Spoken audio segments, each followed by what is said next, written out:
Move on to our next section, which is national security.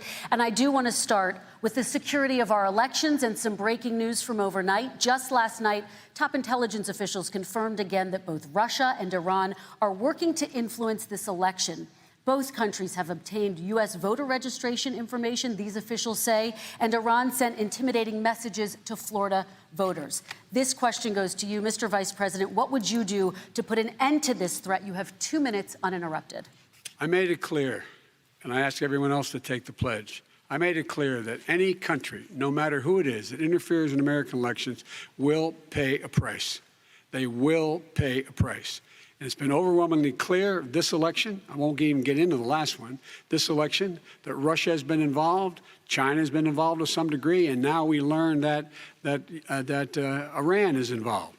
They will pay a price if I'm elected. They're interfering with American sovereignty.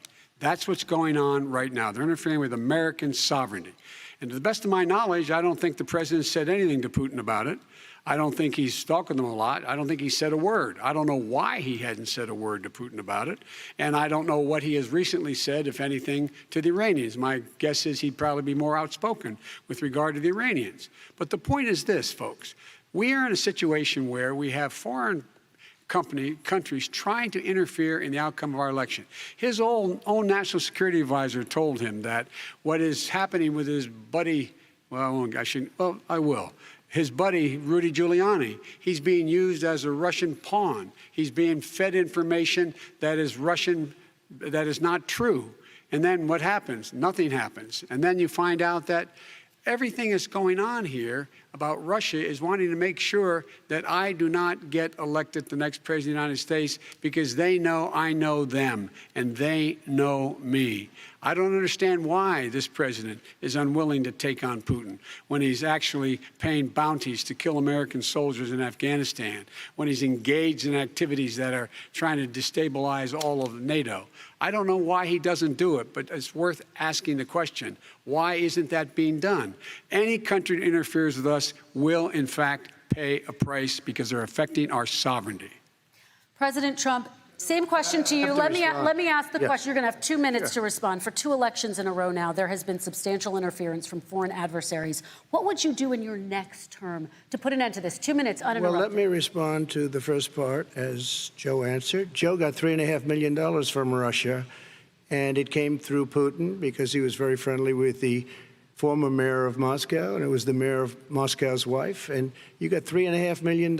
Your family got $3.5 million. And, you know, someday you're going to have to explain, why did you get 3.5? I never got any money from Russia. I don't get money from Russia. Now, about your thing last night, I knew all about that. And through John Ratcliffe, who is fantastic, DNI, he said, the one thing that's common to both of them, they both want you to lose, because there has been nobody tougher to Russia. Between the sanctions, nobody tougher than me on Russia. Between the sanctions, between all of what I've done with NATO, you know, I've got the NATO countries to put up an extra $130 billion, going to $420 billion a year. That's to guard against Russia.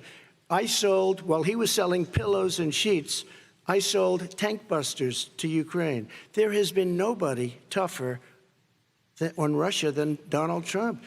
And I'll tell you, they were so bad. They took over the submarine port. You remember that very well. During your term, during you and Barack Obama, they took over a big part of what should have been Ukraine. You handed it to them, but you were getting a lot of money from Russia. They were paying you a lot of money, and they probably still are. But now, with what came out today, it's even worse. All of the emails, the horrible emails of the kind of money that you were raking in, you and your family.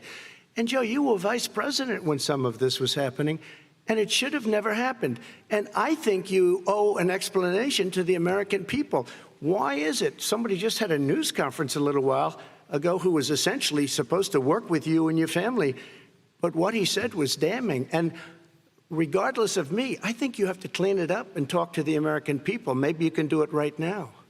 Reaction? Say over soon. I say we're learning to live with it. We have no choice. We can't lock ourselves up in a basement like Joe does. He has the ability to lock himself up. I don't know. He's obviously made a lot of money someplace, but he has this thing about living in a basement. People can't do that. By the way, I, as the president, couldn't do that. I'd love to put myself in the basement or in a beautiful room in the White House and go away for a year and a half until it disappears.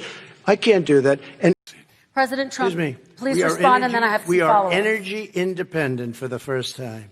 We don't need all of these countries that we had to fight war over because we needed their energy. We are energy independent. I know more about wind than you do. It's extremely expensive, kills all the birds.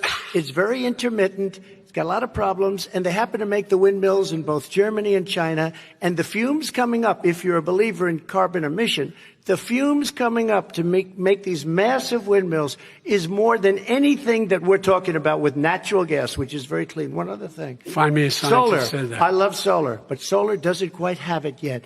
It's not powerful yet to really run our big, beautiful factories that we need to compete with the world. So False. It's all a pipe dream. But you know what we'll do?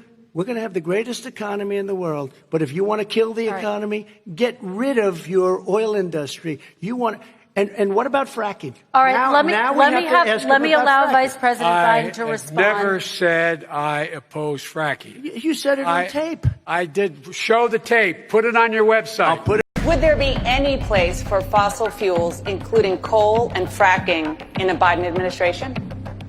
No, we would work it out. We would make sure it's eliminated and no more subsidies for either one of those. I guarantee you, we're going to end fossil fuel. No more, no new fracking. And I'd gradually move away from fracking. And I think it's critically important on day one that we end any fossil fuel leases on public lands. What about, say, stopping fracking and stopping pipeline infrastructure They want to do the same thing I want to do. They want to phase out fossil fuels, and we're going to phase out fossil fuels. There's no question I'm in favor of banning fracking.